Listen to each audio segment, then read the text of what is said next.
Welcome in, folks. As the great John Rothstein says, this is March. And John Rothstein apparently has a problem because he is looking for Chicago State LIU, how to stream it. Well, John, you missed out on a great game that I did also not watch. Welcome into Merrifield Sportsbook Show. Jay Coster, Matt Merrifield, Justin Walsh, myself, Nick Burt. Folks, we made it to March, conference tournament season. Welcome to part one of our conference tournament previews. Over these next 2 weeks, we will go through every single conference tournament, give you a preview on it. Will our previews be any good? Who knows? Do we have any NEC experts here? I don't know. We may be about to find out. Jada Coster, how are you doing on this Wednesday evening? Great. Paul swept Marquette. They're the new big dogs in the Big East, and everything's great. So couldn't be better. Yeah, that is indeed 100% correct. Matt Merrifield, how are you doing here on this Wednesday evening? Pretty good, to be honest here. I mean, Oakland is dead. Every year I have to listen to people say, don't count out Greg Campy. Guys, he won one tournament game one time. After 20, what was it? 20, I think 30 years. I think he won his first tournament game in year 31 or whatever it was. He's been there like 35 now, 34. Oakland is terrible in March. As much as him and Tom Izzo are best friends, they are complete polar opposites when the calendar turns to 3/1. I mean, Kay Felder and Kendrick Nunn not playing in March Madness. I told Nick about this the other day. Those two never playing in March Madness is a crime against humanity, because those two were so much fun to watch when they played at Oakland. They were Steve Nash, Chris Paul, must-see TV. Didn't Kendrick Nunn win Rookie of the Year in the NBA? Or he was at least on the all-rookie team, I know that. And you couldn't win the Horizon League with that guy. You need to win 3 games. I'm sorry.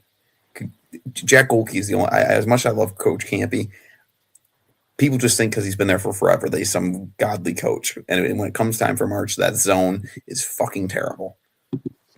Anyways. Matt, that's a 2025 EuroLeague MVP, Kendrick Nunn to you. Hey, if you're referred to in a Polo G song, you're all right in my book. So, Nick, I don't even expect you to know who Polo G is. I can't tell you the slightest of ideas there. I'll go to Jay Walsh. Jay Walsh, how are you doing on this Wednesday evening? We're doing all right. Ready to get into conference tournament season. Obviously, I mean the big thing coming around the corner is obviously college basketball, the greatest playoff system known to man. So just ready to get into it. Well, folks, let's get right into this. Like I said, we're going to preview all the conference tournaments over these next 2 weeks. We split it up. The ones that go or that will finish up until next Wednesday, we will preview today. Everything after that will be next week. Yes, some games have already happened. Is that going to truly affect us in the end? No. Let's get into it. We got graphics this year, folks. Thank you to the good folks at Hoops HD. They are not a sponsor. I'm just shouting them out because they have the best brackets out there. Let's start in the Ohio Valley. This is what we're looking at right now. Me and Jada Coster just got done watching the first game of the Ohio Valley tournament where Eastern Illinois defeated SIUE in overtime. This is, I don't even know what I'm looking at here. Lindenwood, shout out, their hockey team hosted a regional a few years ago. But of course, the big dogs here are Tennessee State and Morehead State. Tennessee State is your favorite here. Morehead State is your third favorite, with UT Martin fitting in between them. Jay, I'll just go to you first. We've already seen one Ohio Valley game. What are we expecting from the rest of this tournament? Yeah, I mean, Well, I mean, Nick, we talked about. I don't know shit about any of these mid majors. I mean, we already talked about this, but I guess I ride with Tennessee State here. I mean, they're a pretty significant favorite in this tournament, so I probably lean with them. Maybe give me a little Eastern Illinois to offset Tennessee Martin though. Could get a little frisky here. So give me but there's your take from the Ohio Valley tournament. Love it, Jay. Matt, I'll go to you next. Tennessee State might be starting a hockey program at some point. Is that it's not gonna affect them in this tournament, but do you see them making the trip to the big dance this year?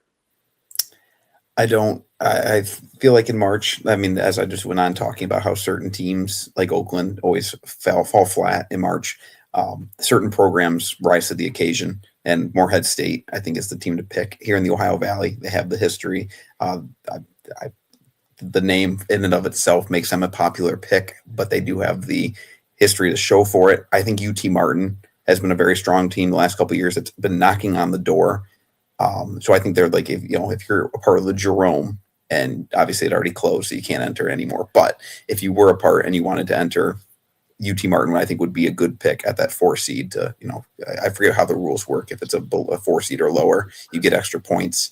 That would be the one team that's down. Even, I mean, Southeast Missouri State is usually, they're good to make a run to Dayton as well. This is a sneaky competitive tournament at the top, but Morehead, that's who we're rocking with this year. Jay Walsh, I'll go to you next here. Your thoughts here on the tournament that is taking place in the great city of Evansville, Illinois. It's definitely going to be an interesting one. I kind of agree with Matt that I don't necessarily see Tennessee State getting out of this one.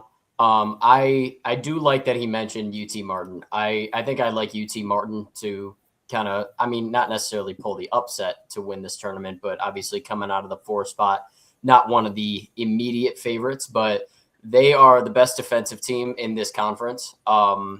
First in opponent points per game against, first in opponent field goal percentage against.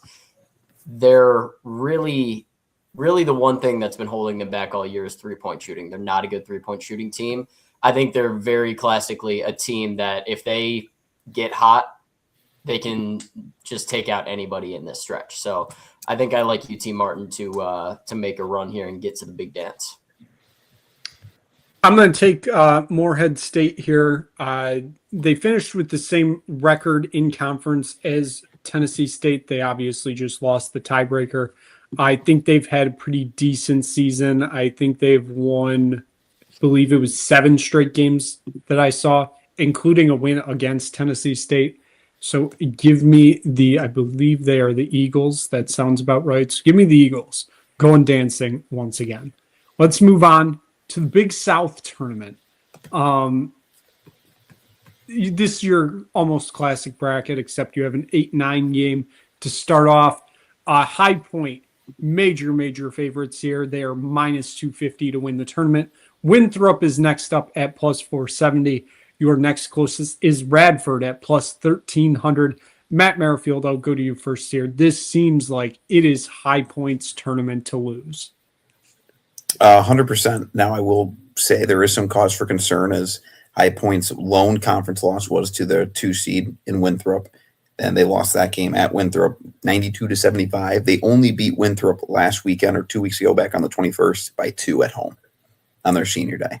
Winthrop, who usually is a very competitive team in the Big South and is one of the more, has a standard of always being solid.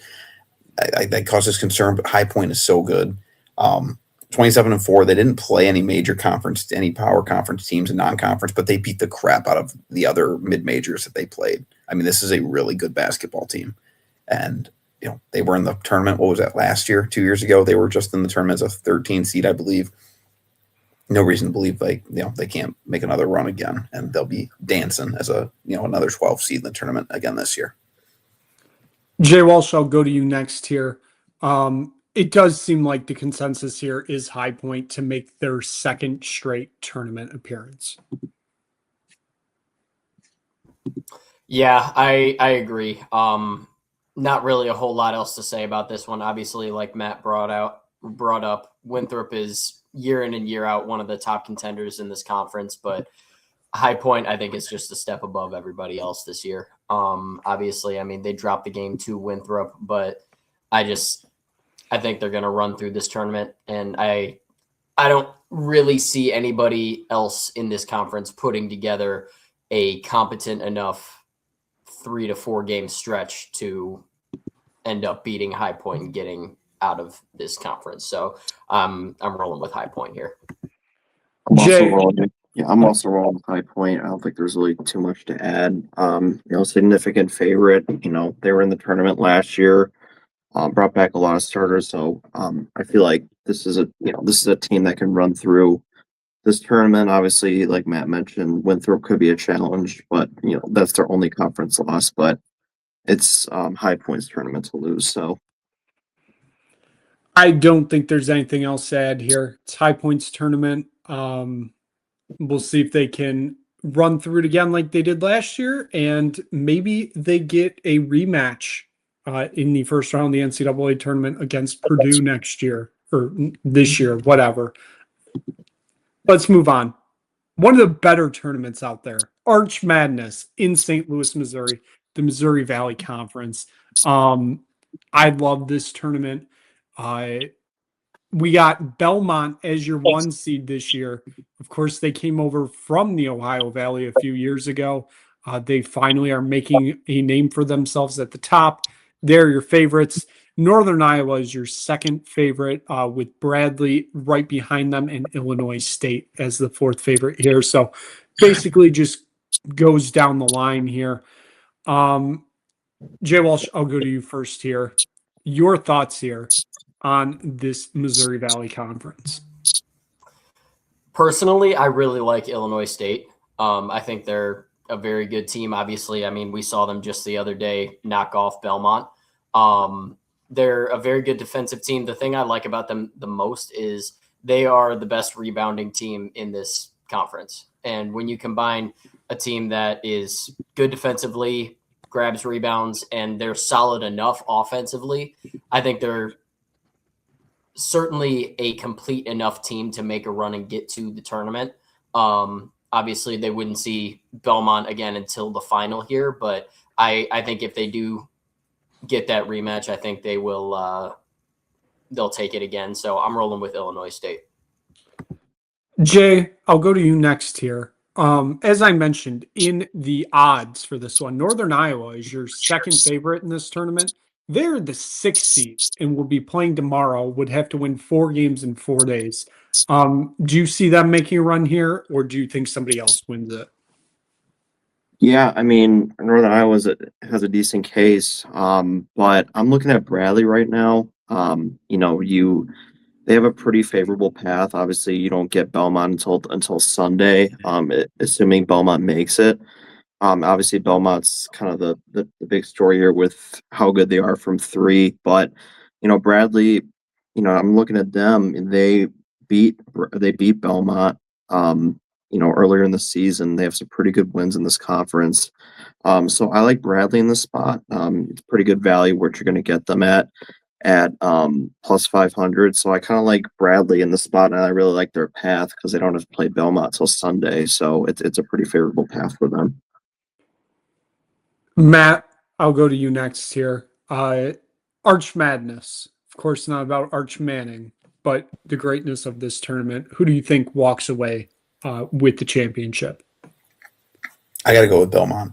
I think a telling thing when it comes to filling out your bracket, and this is just for in general when you're filling out your March Madness bracket next week, of if you notice that the mid-major, that's like a 12 seed or a 13 seed, like Belmont very much could be should they win this conference, there's a reason why they don't have any power opponents on their schedule. It's because nobody wants to play them, because that's how good this Belmont team is, and they were that good coming into the year. I believe I just looked, 3 of their 5 losses were by 1. This is a really good basketball team. They were really good in the Ohio Valley, and now it's good to see they're getting their footing in the Missouri Valley. The team, though, I think could be the most dangerous. I am picking Belmont to win. I think Murray State could be dangerous. They have 2 of the top 10 scorers in the conference. one being Javon Jackson averaging 16 a game, and then their center Fred King is averaging 13. So they have that two options that they can do. They have three guys in the top 10. They're the only school with three players in the top 10. So they have two different guards, Ramon Doman, I believe is how you say it. So two really good guards plus a center. Scoring options. Now, can they play defense? Incredible question. But I think that Belmont Murray State game that Saturday game, which I expect to be the matchup, definitely one you should be tuned in for. And then whatever happens from there on Sunday. I think this is an entertaining conference. Bradley and Illinois State on the other side are two really good teams. I mean, Bradley made the tournament and was consistently battling for a tournament spot. Never forget when they gave State a game in 2019. Good times. Hey, it turned into a Final Four run, guys, so couldn't have been too bad. But this is always a fun tournament. Arch Madness, love. Looking at the stats here, this is one of the conferences where you have a massive gap in the team that leads in tempo on KenPom and the team that's lowest in tempo in KenPom, and that is Murray State at the highest. They're the 21st ranked tempo team, averaging about 71.1. Northern Iowa, 363. Only three teams are lower than them. They're averaging about 62.1. I kind of like Northern Iowa here. Feel like they can really slow down games, muck it up. They should have an easy time with Evansville. And then you get against an Illinois State on Friday. Never know what can happen there. I like their path to a championship here. I like the Panthers potentially making a run once again. We'll move on, though. We'll move on to the ASun, a conference that has already begun their tournament. We've got a few games already mixed in here. I believe these other games are technically taking place as we record. So by the time this is posted, they will be down to the quarterfinal stage. If we take a look at the odds here, Central Arkansas is your favorite to win Austin P is your favorite to win this tournament, with Central Arkansas right behind them. Queens is your third favorite, and Lipscomb is your fourth favorite. I'll just go to you, Jay DeCoster, here. ASun, Central Arkansas has had a really good year. Are they just going to keep that rolling straight into the tournament here? Yeah, they beat Austin Peay not too long ago, 93-88, high-scoring game. I expect Central Arkansas to kind of roll through this tournament here. It's pretty close with Austin Peay, so I probably lean Central Arkansas here. Just kind of by slim margins, I'll take Central Arkansas. Matt, I'll go to you next. Your thoughts here on this ASun conference that not long ago was dominated by Dunk City and now is no longer. Yeah, I'm a little worried that Austin Peay is the favorite in terms of the Vegas odds, because I know both teams went 15-3 in conference play. Central Arkansas's 3 conference losses were all in overtime. Now, one of them was to Bellarmine in their second or third game of conference play. So I'm curious to see what tomorrow or what Friday looks like. But I got to go with Central Arkansas. They've been the best team pretty much all year long. Once again, I think Lipscomb's a dangerous team coming out of that 4 or 5 spot. They're usually the team that wins the ASUN, it feels like the last couple of years, but I'm going to go with Central Arkansas here. I think this is a chalk bracket. Jay Walsh, I'll go to you next here.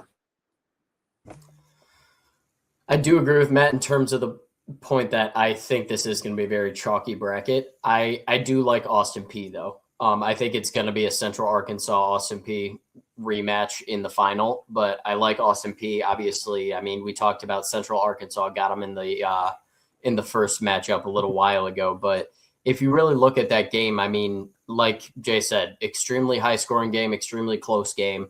Both teams just shot the hell out of the ball in that game. I think they went like a combined 26 for 52 from 3 in that game. The thing that kind of caught my eye is in that game, Austin P had 15 turnovers, which is very uncharacteristic for them. They were one of the better teams in the ASun all season in terms of just hanging onto the ball and not turning it over. So I think they're going to put a big focus on that if this rematch is to happen. And I think they walk away with the victory here. So I'm going to go with Austin P to make it out of this, out of the ASun. I will. I'll go chalk here. Take Central Arkansas to win it. They are 13-1 in their last 14 games, and there's nothing better in March than being hot at the right time. Again, the right time, I guess, in this case is being hot since mid-January. So give me Central Arkansas here. We'll move on. The Summit League, a league run by North Dakota and South Dakota State. It feels like the past few years, it feels like they are always the ones making the tournament. Matt Merrifield, if you look at the odds here, North Dakota State, once again, the favorites to win this tournament, but right behind them is St. Thomas, who I believe are eligible for the NCAA tournament for the first time since they moved up from D3. Yeah, I did take North Dakota State in my Jerome. I don't love that I took another top team because St. Thomas is really good and it's been knocking on the door, even though the door hasn't been open, it's been locked for them.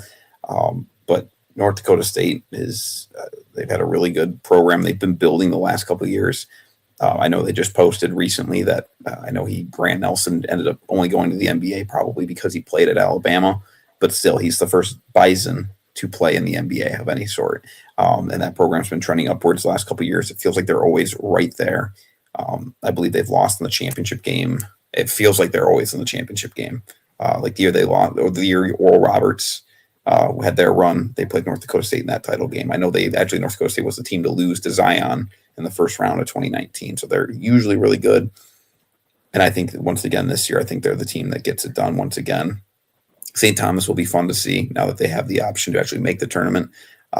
But give me the Bison and the ghost of Carson Wentz. Jay Walsh, I'll go to you next here. Are you going chalk here and taking the Bison of North Dakota State, or are you going elsewhere?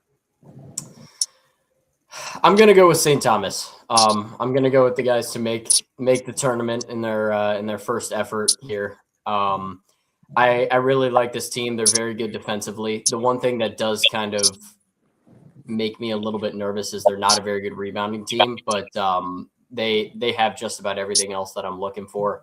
They take care of the ball. They play competent enough offense to be able to hang around with just about anybody. And like I said, defensively, they're a very, very good team. So I like St. Thomas to get out of the Summit here. Jay, what are your thoughts here on the Summit League? I'm also going St. Thomas. St. Thomas beat North Dakota State pretty handily not too long, like a week ago, 84-62. I think that can continue. That dominance is pretty impressive. So I'll go St. Thomas to, kind of break their way into the tournament after not being eligible last year. So give me St. Thomas. I will also take St. Thomas here. I'm actually going to dual take St. Thomas as a impromptu CCHA tournament prediction, taking St. Thomas to win the Mason Cup this year. I will have St. Thomas making their first appearances in the basketball and hockey tournament this year. I just felt like throwing that in there really quick. Let's move on to the SoCon. Another conference tournament. It always just seems like there's something wacky going on. East Tennessee State is your favorite here. Samford, Mercer, and then Furman. Jay Walsh, I'll go with you first. Obviously, I just named off the top four odds for winning here. Wofford is the 2 seed. They're not in the top 4 favorites of the SoCon. What are your thoughts here on this weird and wacky tournament from Asheville, North Carolina? That is a bit of a strange one. honestly, I'm not going to pretend to be locked in with Wofford basketball, so I won't be able to necessarily give you a reason why they're not included amongst the favorites as the 2 seed. But talking about the rest of the tournament, I think I'm going to lean with Sanford here. They're a good team. They're a well balanced team. I think that they can definitely make a run. I think a team that is not very sneaky, because they're a top 5 seed, but I like Western Carolina here to make some noise. I think they are a team that could very easily sneak a couple games against Mercer and East Tennessee State and potentially get to this final.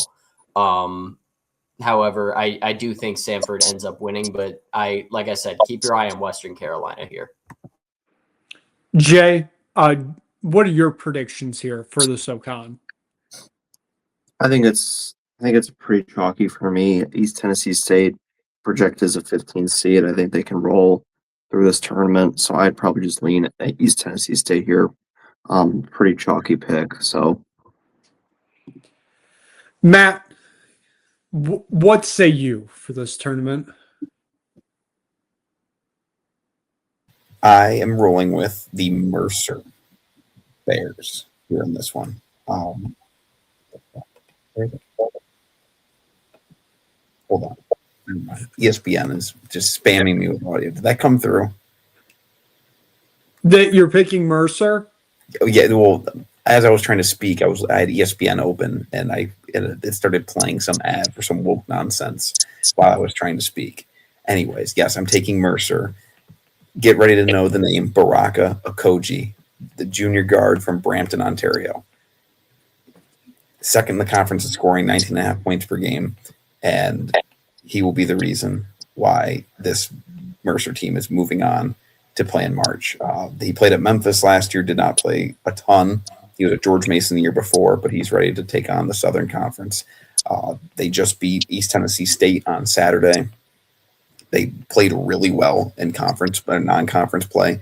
I know I've been talking about the teams that don't play Power 5 teams. They played plenty of them, but Tennessee, Clemson, UCF, Washington State, they were competitive in all of those games. They got off to a slow start in conference play, but they played well enough down the stretch. I like Samford, but they've been red hot, so it's hard for me to really buy into a team here down the stretch to continue to stay hot for as well as they've been playing for so long, especially at the slow starts. We know they are vulnerable. So I feel Mercer is at a good spot. They have the star power at the top to do it.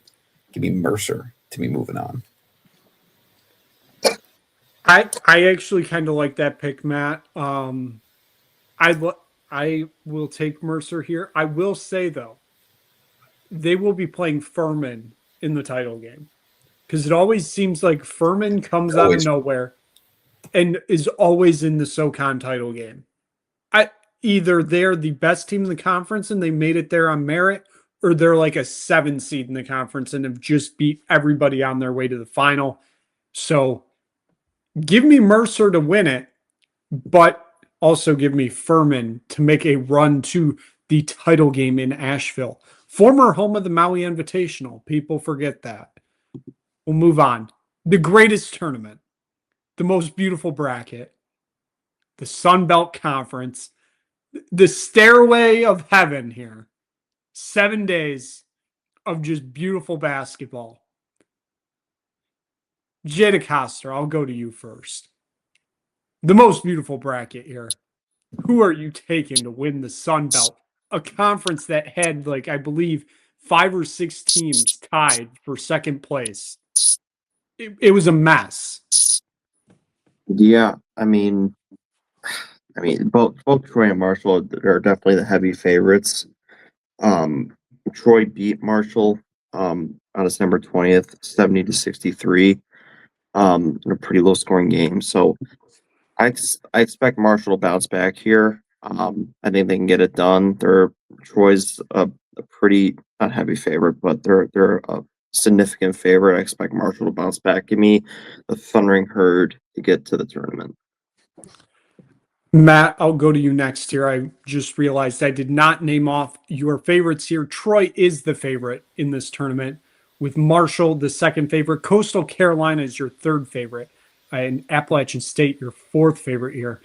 Matt, I know we had the discussion of the 6-team tiebreaker for second place that has left, I believe, the likes of Texas State and Coastal Carolina.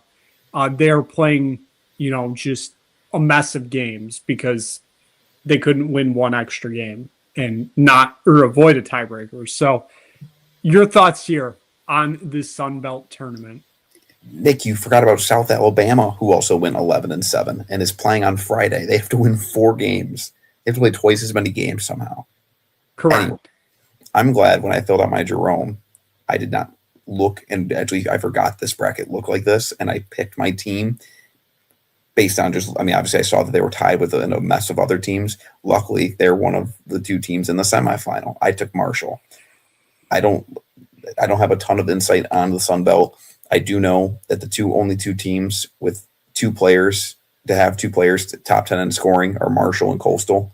And I think that's going to be a really fun semifinal matchup. Hell, honestly, I even like South Alabama. Like, those are my 3 favorite 11-7 teams. I don't love Troy. I think the bottom of the stairs is more my preferred side of the bracket. But I think the Thundering Herd get it done. Beautiful shade of green. Great script on the front of the jerseys. And it's the Fun Belt. We are Marshall, baby. Give me the Thundering Herd. I'm running it back with all the feel-good mid-majors from like 2014 through 2020. Like, all the feel-good teams that were there and made that we need to bring that side of March Madness back, even though the top 16 seeds are probably going to roll this year. But anyways, give me the Thunder and Herd. Jay Walsh, I know in previous years we've had the conversation about how great this bracket setup is. So what are your thoughts here on the Sun Belt Conference? I'm gonna pick Marshall as well, but I almost want to boycott picking this bracket because of how disgusting this is, and especially with the way that this conference worked out this year with a 6-way tie for second. You have Arkansas State, who has the same conference record as Marshall, who has to play 3 additional games in this tournament. It's an absolute joke. I mean, it really is just ridiculous. And I mean, you're talking about an Arkansas State team that led this conference in points per game, and they realistically have almost no shot of even making it to the semifinal, much less the final. I mean, I have made my opinion on this bracket style very clear. And obviously the way that the Sun Belt worked out this year, it just gives my argument even more evidence. Obviously, it's a complete sicko bracket, which, whatever. But it essentially means that no team outside of the top 4 seeds has a chance of winning, which I have a problem with. Like I said, I'm going to go with Marshall, but it's disgusting. I'm just going to take the fun pick here. Give me Appalachian State. Why not? Mountaineers. Let's go. I like it. That's just a vibes pick. Because, 2 out of the last 3 times they've made the tournament was 1979 and 2000. I don't know if those 2 years have anything that go together national championship wise. So just give me the Mountaineers. We don't mention the other year that they made it, which I believe was 2021. We'll pass on that. The Coastal Athletic Conference, which used to be the Colonial Athletic Conference, at one point, I don't remember when they changed it. We got a lot going on here. You have UNC Wilmington as your favorite. Hofstra is your second favorite. Charleston's third. Monmouth 4. But I look at that game on Friday, that 12-13 game between North Carolina A&T and Northeastern. Go Huskies. Worst team in the CAA, probably because they have not played at their home arena since November, and their home arena is now a construction site. Matt Merrifield, why is this the year the Northeastern Huskies return to greatness and make it to the championship game in Washington, D.C.? It is not, unfortunately. I'm going with UNCW this year. to win the CAA. I forgot. Oh, it's the Coastal. I couldn't remember if it was the Coastal or Colonial. Even though I know you just said it 2 seconds ago. My reason why, their best player, Nolan Hodge, 6'7" senior, 4 years at UNCW. A lot of these guys you're going to see are the top end players for these mid majors are probably cast offs from different schools, whether it's a team like I know I just talked about the Okeechobee or whatever the hell his name was from Mercer playing at 2 different schools in 2 years that are like mid tier, like, you know, whatever you want to call the tier of the American Athletic Conference, even though I know it's technically a mid major, but it's not the CAA. Whether you have cast offs from that conference or even Power 5 cast offs, this kid's a 4-year player at UNCW, a local kid. I like that. Their center. Actually, their center transferred in from Virginia Tech, but never mind. Their second best player. But I'm still going to choose to believe in Nolan Hodge. 15 points per game. He can fill it up. They do have a 7-footer that did transfer from Virginia Tech, but that's besides the point. And that's all they need. And that's what they're going to take to get it done. Give me the Seahawks. Great colors. Great colors. They were a hot pick back in 2016. I forget who they played in that first round, but they did not win. But maybe they will this year. That is some incredible analysis there, Matt Merrifield. You forget, though, they played Duke that year in 2016. And I believe they lost by... It was ugly.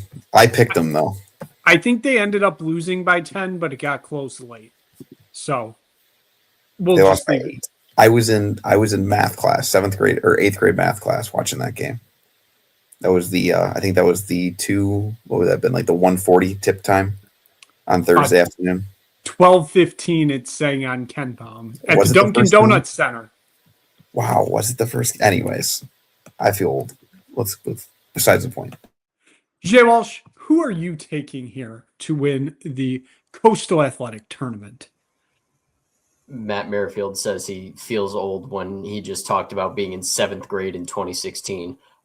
Anyway, I'm also going with Wilmington here. They're the most complete team in this conference. I mean, they're the best rebounding team by a pretty decent margin. They defend well, they score well, they don't really turn the ball over, they shoot and defend the 3 well. They're an all-around really good team. I think they're gonna get through this tournament fairly easily. Obviously it depends on the matchup, but I could see myself picking them as a potential first round upset in the tournament because I do think this is a really, really good overall team. Jay, I'll go to you next here. Who are you picking here to win the CAA? I'm also going UNCW. Like you guys said, really, really all around balanced team. Got a bunch of scorers. But the Tuesday final game with Pete Gillen on the call when College of Charleston plays them, that's going to be a really good game because I watched the game on Sunday where Charleston beat them 79-76. Both teams match up pretty well. That's going to be a fun game. I'm assuming Charleston gets to Tuesday, but yeah, give me UNCW to get to the tournament. Well, folks, I kind of already alluded to it. Northeastern has not won a game since mid-January. They're going to win on Friday, and then they're going to get blown out by Drexel. That's besides the point. Give me the Hofstra Pride. This year, I have watched 2 of their games, and they have won both times. Both of them were hate watches, I have to say. They beat Pitt on the road 80-73, and they traveled up to that god-awful dome in Syracuse in mid-December, and they won 70-69. I am forever grateful for the Hofstra Pride. Give me the Pride to win this tournament. Hampstead, New York, going to be going crazy, just like they did when, who was it? Was it Tony Bennett? Or no, it was Jay Wright was their coach in like 2001. Give me Hofstra. We're moving on here. Horizon League. Matt already got into this earlier. Oakland is dead. We actually lost, obviously we lost Oakland tonight, but the story of the Horizon League is, of course, Doug Gottlieb and the Green Bay Phoenix are moving on. They're going to be in whatever the hell you want to call this game on Sunday. It's a play-in game for a semifinal. Jay Walsh, I'm going to you first. Who are you taking to win the Horizon League? I hate to do it back to back, but I have to go with the 1 seed again here. I think Wright State's the best team in this league. Again, kind of similar to Wilmington. They're just kind of an all-around team. They do just about everything at a pretty solidly high level. They don't really have a ton of weak spots, so I'm going with Wright State here. And by the way, Doug Gottlieb is not winning this goddamn tournament. I don't care. I don't care what else happens. He cannot win this tournament. Jay, I'll go to you next here. Maybe Doug Gottlieb can make some noise, but I'm going to go Robert Morris. I think they can. They're have similar odds to Wright State, but they're also a pretty well balanced team. I could see them making some noise, and kind of pulling off a little bit of an upset. So give me Robert Morris to make the tournament for the first time since 2017, I believe. They made it last year, Jay. Oh, they did. Yeah, they almost beat Bama. Oh, yeah, that's right. Well, they're going back, so there we go. Matt, I'll go to you next. I obviously remember that game last year, the Alabama Robert Morris game, because somebody here, aka you, said Robert Morris was going to win that game. And they were this close. And they were that close. As somebody who was there, it was kind of awesome to feel like you were about to be right about something stupid like that. And then Mark Sears, whatever the fuck his name was. What is he up to these days? What foreign country is he playing in? Anyways, Robert Morris. He is with the Wisconsin Herd in the G League. Wow. And I believe Robert Morris no longer has that kid that went off and eventually fouled out in that game. Man, I'm for blanking on his name.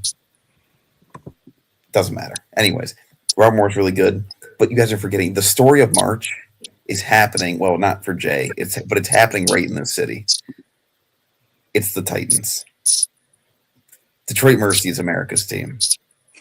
The group chat is not lying, Jay. The Titans, Callahan Hall, Dick Vitale Court, Steve Smith's roommate, Coach Monty, Spartan legend. The Titans are back. They won a game today. They beat Milwaukee. They took care of business, and they're going to the tournament. They just beat Wright State like 2 weeks ago. They beat Wright State by 3. They only lost by 2. Actually, they won at Wright State, lost by 2 at home to the Raiders.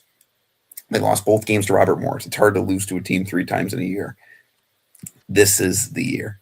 The Titans. The people will remember the tournament they played the Titans. They're going to March, punch their ticket, and they're going to play Michigan in Philly. And then we'll get really frisky. And they're going to lose by 800 in that game. No. I was going to take Detroit Mercy here, but after that, I have to double down and take Detroit Mercy to win this tournament. I can't wait for them to be matched up against UConn in the first round and then proceed to get blown out. It's going to be fun. Potentially, though, as we move on to the NEC, one of these teams may play UConn in the actual first round of the tournament. You never know how that works out. What a mess of a day it was in the NEC. Long Island barely beats Chicago State. I know Central Connecticut lost to Wagner. Lemoyne lost to Stonehill, and Mercyhurst is on. So I believe that means it is Long Island versus Wagner in the semis, the first one. And then the other one would be obviously Mercyhurst and Stonehill. I'll go to you, Jay, here. Obviously, Chicago State picks up the loss today. Comes oh so close. But who are you taking out of those final 4 teams to win the NEC? I'll go with Long Island. Kind of a simple chalk. I feel like the most balanced team in the conference. RIP Chicago State. That was my long shot to get there, man. Okay, we'll get them next year. So, give me Long Island. Matt, I'm going to you next here. The NEC used to be, of course, the Northeast Conference. I believe it does just not stand for anything anymore. It's just NEC. At least that's how it is on KenPom. So I'm going to assume that's how they brand it. Who are you taking? And will it be the hockey powerhouse Long Island?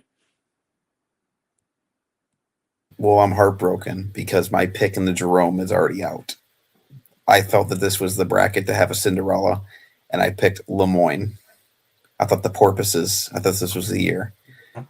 And it is not, because they lost to Stonehill. Now, the question is, well, okay, never mind. I was going to pick New Haven, but they're not even in the damn tournament. So I guess we're going with Stonehill. Better hockey school. Mason Vicari, Flint Firebird legend, going to break every single season goaltending record. He's playing for the Skyhawks next year. And for that reason, the Stonehill Skyhawks to the tournament. They're 12-20. They're going to be that team that's under 500 playing in Dayton. All I hope is that Chuck Barkley is not calling that game. You don't understand how zero chance. That game, Charles Barkley has to be calling the Ohio State Auburn game. It has to be. That's the only game he should be calling. Jay Walsh, who are you taking to win the NEC? Well, similar to Matt, my original pick has already been eliminated. I had Central Connecticut, which is really unfortunate. I'm going to go with Mercyhurst here. Not a whole lot of analysis in this one. I'm not going to lie. Like I said, I kind of tied a lot of my hopes into the Central Connecticut basket, but we're riding with Mercyhurst. I will be taking the 1939 pre-tournament Helms NCAA champions, the Long Island Sharks, because apparently they claim that. I just learned that 2 seconds ago via their Wikipedia page. Shout out the 1939 national champions, LIU. They're making the tournament once again. We'll move on, though, because we are clearly rambling about conferences we have almost no idea about. Let's add another one in. The MAAC, possibly the final MAAC tournament, and that's with 2As because it seems like they are getting rid of the branding of the MAAC and coming up with a new conference name. Can't wait to see what it is. I guarantee it's something generic like the Metro Conference or something like that. Matt Merrifield, if we look at the odds here, Merrimack is your favorite here. Siena right behind them. Quinnipiac, and then Marist. Who are you taking here to take it all in Atlantic City? A lot of great hockey options. But first off, I have to get a quick shout out to Mount St. Mary's. My roommate from my freshman year and my friend from high school, also named Matt, loves Mount St. Mary's. We had a watch party our senior year of high school to watch them punch their ticket to the tournament. Fuck, who'd they play? They played Bryant. What a great game that was on ESPN2. But anyways, give me Merrimack. I forget what their nickname is. Completely blanking. But it doesn't matter. Merrimack College.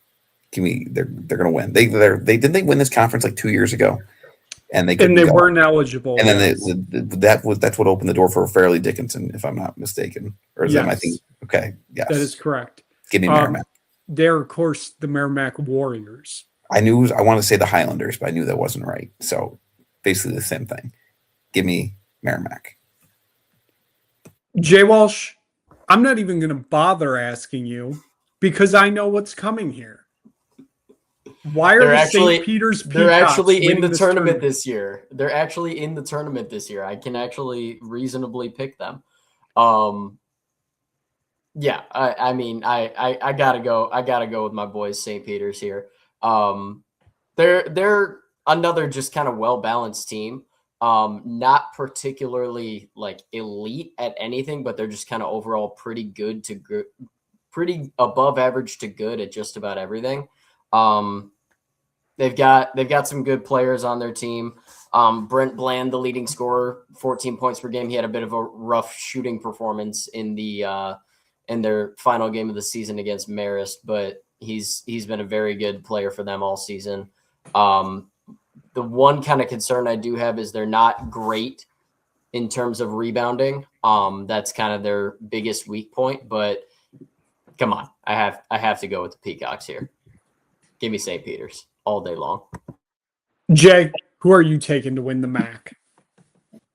Well, Matt mentioned a lot of hockey options, so that means I got to go with Quinnipiac at plus 650. I think it was to upset Merrimack in the Sunday matchup. So give me Quinnipiac, the hockey's goal to win. And I am taking anybody but Siena. Siena is an enemy to me. But if we're picking here, give me Merrimack. All Siena's got to do is fire their coach, and I'll be happy again. We'll move on. Another just beautiful, beautiful bracket here. West Coast Conference. The final ride for Gonzaga. Jay Coster. Who's winning this 3-bid West Coast Conference? Yeah, I mean, it's obviously going to be Gonzaga St. Mary's on Tuesday. I'm going to take St. Mary's. Both teams are pretty similar. I just can't stand Gonzaga. I mean, they've had some bad losses this year. Obviously, they're going to be a good pick for the Sweet 16 to get to the second weekend. But I'm going to take St. Mary's for a little bit of little upset here. Good odds, plus 290. Give me St. Mary's. They beat them. They beat Gonzaga in the final regular season matchup. I expect that to happen again on March the 10th. Matt, I'll go to you next here. Who are you taking to win the West Coast Conference? Run the ball. Gonzaga. Jay Walsh. I'm riding with Jay here. I'm going St. Mary's. I really don't want Gonzaga to win this tournament. Gonzaga doesn't care about your feelings. I know they don't. I really don't want them to win, though. They're not a good team, and I don't know why they keep getting the credit that they keep getting when they play in this ridiculous conference for them to play in. There's literally one, maybe two good teams in this conference every year. And, I mean, this year, St. Mary's is another very good team. Obviously, I mean, Santa Clara, we'll see what happens there. I like St. Mary's. I genuinely do believe that they will beat Gonzaga. So I'm not just making this pick with my heart instead of my head, but I really don't want Gonzaga to win this tournament. Also, this bracket style sucks. Not going to get into it again, but I'm going to take St. Mary's, of course. I can't go against the alma mater of the greatest basketball player of all time, Matthew Dellavedova. Give me the Gales, but do not be surprised when the Seattle Redhawks make a run in this tournament, the 7th seed. I've watched so much Red Hawk basketball this year. I'm so bought in on them. They're such a good team. They won the CBI like 2 years ago. Do any players on that team still exist on this team? Probably not. Give me the Red Hawks to make a run here. They may turn a 3-bid WCC into a 2-bid WCC when they beat Santa Clara. But, guys, St. Mary's is winning this tournament. All I'm going to say. yeah, Seattle's going to beat Santa Clara in their third game in 3 days. Correct. God, this bracket styles fucking Hey. suck. Hey, this is beautiful. This is the beauty of it. Southland Conference, a conference that was run by Will Wade the past few years. Well, the American gangster, as John Rothstein would put it, took his money and ran to NC State. We're left with this. Matt Merrifield, you've been riding the upsets of the 2010s. I'm just assuming you are taking Stephen F. Austin here. I want to so bad, and they're my second pick. But we're going with the Vaqueros. UT Rio Grande Valley, baby. One of the newest teams to Division I basketball. They have been putrid the last couple of years. They are not this year. They're actually quite good. They were semi-competitive with Illinois back at the beginning of the year. They did not beat Stephen F. Austin in either meeting, but that means they're just primed and ready. Did they lose to McNeese both times? No, they beat McNeese by 3 once. They're 1-3 against those top 2 teams this year, but I believe. What's a Vaquero? I'm not quite sure, but I think it translates to wagon. because that's what they're about to be. I can't even say it with a straight face. Doesn't matter. 3 games, 3 days. Vaqueros. UT Rio Grande Valley. Riding the river all the way to March. Jay Walsh, who are you taking to win the Southland? I'm going to go with McNeese here. Not a lot of analysis. I can't see Oricon in the tournament again.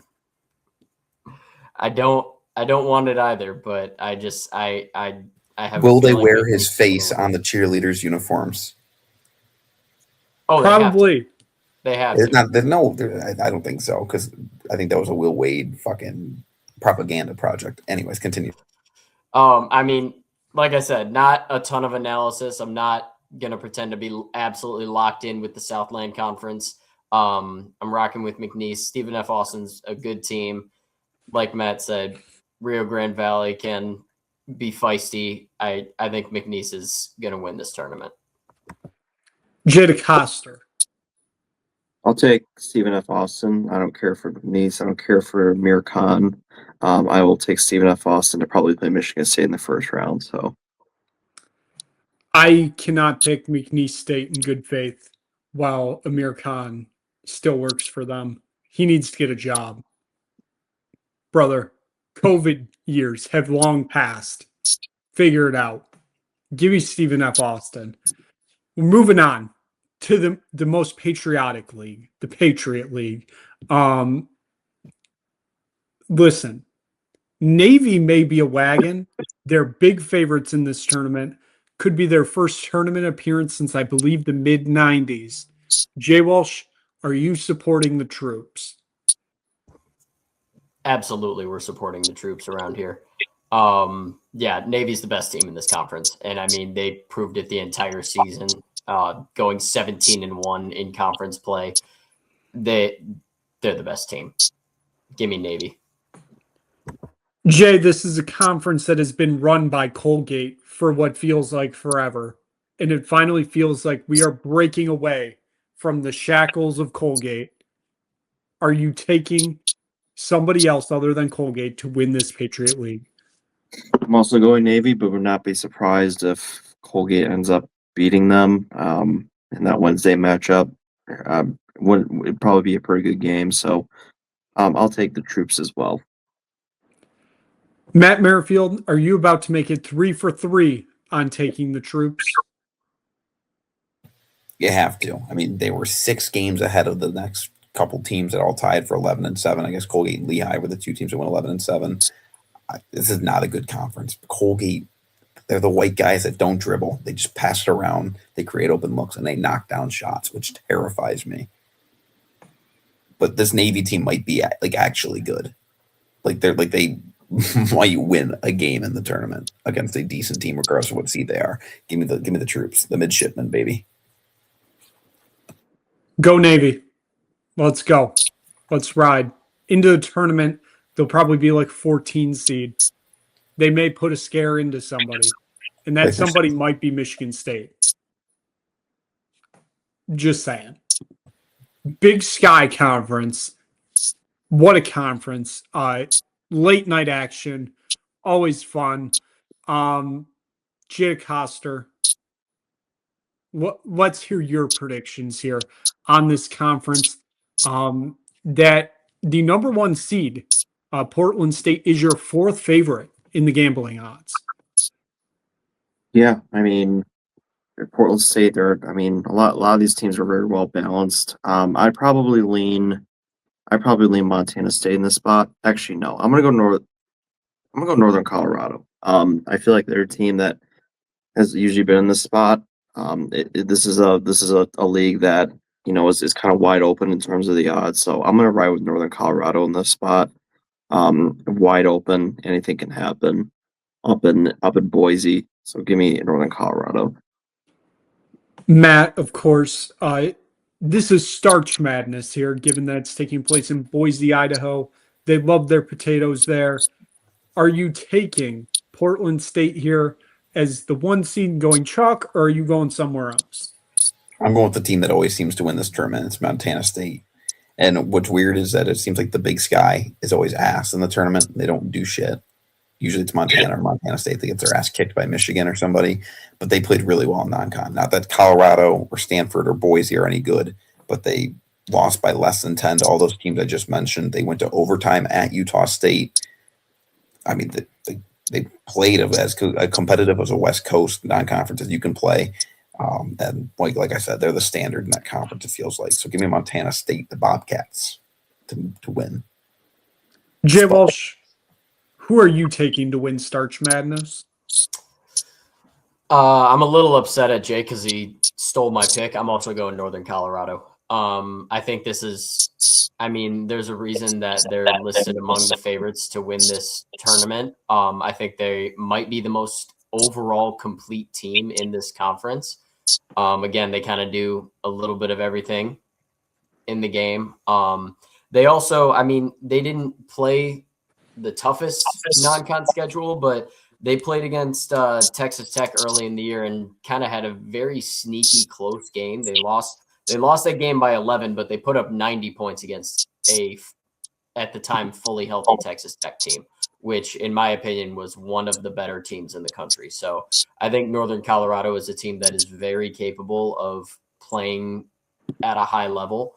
And I think they can make a run through this tournament and potentially even make some noise in the first round. Portland State, they are the 1 seed. They have one of the better defenses in the country. But the fact they have lost, I believe, 4 out of the last 6, and those 4 losses have come against, I believe, Northern Colorado, Montana State, Eastern Washington, and Montana, does not give me confidence in them. So I'm going to take Montana here because, like Matt said, it always seems like it's Montana State that wins the tournament, but when it's not, it's Montana. Feels like that state just controls this tournament. Give me the Grizzlies here. I'll take them to go on to March Madness. So, folks, that is it. That's your first dose of tournament action. We will, of course, be back next week. Does anybody have any final thoughts before we part here for the first intermission, I guess we could call it, of conference tournament previews? Wonderful. We will close here. Thank you so much for watching here on the Nick Bird Sports Network.